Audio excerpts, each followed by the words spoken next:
Pagiku disuguhkan dengan cucian yang seabrek. Ingin rasanya balik tidur lagi. Tapi nggak boleh. Kita sebagai ibu rumah tangga harus tetap semangat menjalankan aktivitas seperti biasanya. BTW, sebelum mulai aktivitas, ini aku awali video aku dengan hai, assalamualaikum warahmatullahi wabarakatuh. Ketemu lagi denganku, Fatma Salsabila.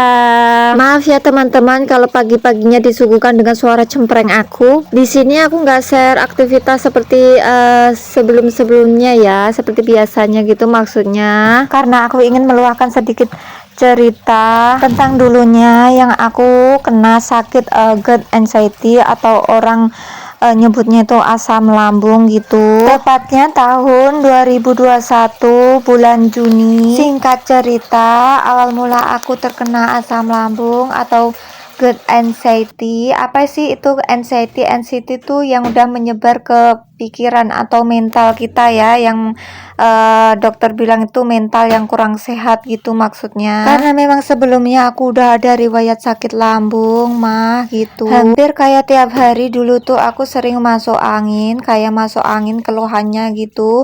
Tapi tuh aku nggak bisa bedain ya antara lambung atau masuk angin karena memang hampir sama gitu keluhannya. Dan kok aku tiba-tiba dulu tuh muntah-muntah bebarengan kok kayak ada rasa takutnya tuh takut yang kayak takut seakan-akan tuh mau meninggal gitu maksudnya. Perasaanku tuh jadi campur aduk, cemas, pokoknya nggak enak banget gitu. Aku pikir tuh aku ini sakit apa, karena memang sebelumnya tuh aku belum pernah ngerasain sakit yang seperti ini. Tiba-tiba pikiran cemas, takut yang berlebihan gitu, muntah-muntah. Akhirnya aku putuskan untuk minum obat lambung gitu. Sempat ganti-ganti dokter ya, ke rumah sakit satu ke satunya gitu, dikasih obat tapi nggak ada perubahan sama sekali, malah semakin takut yang berlebihan gitu. Terus ini juga badan semakin gak enak, semakin lemes, takut yang berlebihan. Akhirnya aku putuskan lagi untuk ke rumah sakit yang satunya, dan waktu itu nungguin dokternya tuh belum kunjung datang, dan aku bilang ke bapak aku kalau aku tuh kayak udah gak kuat, lemes banget. Akhirnya bapak aku sama kakak aku ya yang nganterin aku gitu memutuskan untuk ke rumah sakit yang besar gitu. Karena di tengah-tengah perjalanan tuh aku kayak udah sesek, asam lambung tuh udah naik tinggi ya, rasanya ke mulut itu udah asem gitu.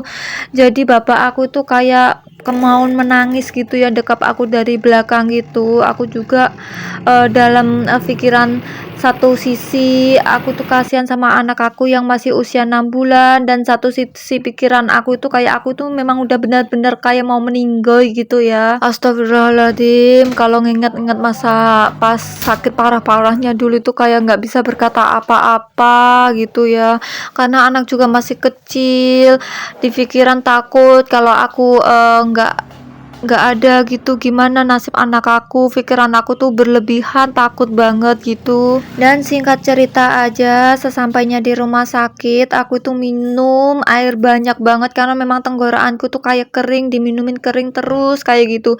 Dan juga maaf ya, BAB tuh kayak sering dikit-dikit BAB gitu. Nah, sebelum dimasukkan ke tempat pasien-pasien itu, aku waktu itu tuh dites COVID dulu ya, karena memang dulu tuh pas awal musim COVID itu merajalela gitu. Dan setelah dinyatakan negatif atau nggak terkena COVID itu, aku langsung ditaruh atau dipindahkan di tempat pasien-pasien gitu ya. Waktu itu jam 8-an ya kalau nggak salah, sampai di rumah sakit gitu, dan sampai jam 3 pagi itu aku belum bisa tidur walaupun udah disuntik, nggak tahu ya disuntik obat bius atau apa, tapi aku tetap aja nggak bisa tidur sampai di jam 3 pagi itu baru bisa tidur ya teman-teman. Dan setelah 3 hari aku dirawat, alhamdulillah akhirnya aku diperbolehkan untuk pulang. Dan setelah pulang aku kira itu aku memang udah benar-benar sembuh seperti sebelumnya ya, sakit-sakit sebelumnya pulang dari rumah sakit sembuh, tapi ternyata enggak teman-teman. Singkat cerita aja, setelah beberapa bulan aku nggak ada perubahan, akhirnya aku memutuskan untuk pijat terapi saraf ya teman-teman. Sampai kurang lebih 2 tahun sampai aku saat ini alhamdulillah alhamdulillah udah mulai sehat walaupun belum 100%. Pesan aku untuk teman-teman untuk selalu jaga kesehatannya ya. Kalau udah sakit parah kayak gini, rasanya itu bener-bener gak enak banget.